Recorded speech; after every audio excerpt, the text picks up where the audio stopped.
คำกงกันข้ามtừ trái nghĩaในภาษาเวียดและภาษาลาวฮัลโหลซินจอมวยเงยlại là cô mới sinh ได้มื้อนี้เราจะมาเรียนภาษาเวียดและภาษาลาวในหัวข้อคำกงกันข้ามดังโอนอ่าวมิดอิมหลังหิวดอยนอ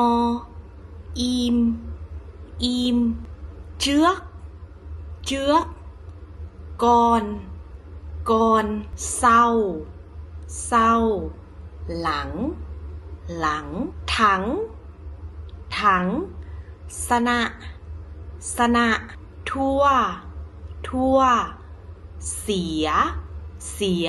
ให้ล่ะแพ้กึ๋ยlà sông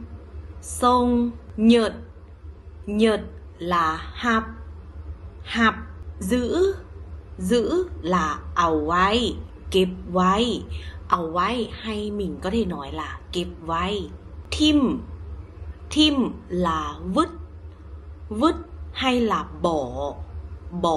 คาเวียกthì tiếng Việt nói là bợt việc rảnh là vàng học tiếng Lào chỉ với giá 200k thông tin ở link bio แย้ทุกคนและนี่ก็คือวิดีโอคำกงกันข้ามใน EP ที่ 1อย่าลืมติดตามเพจไว้เพื่อรอท่า EP ที่ 2เด้อ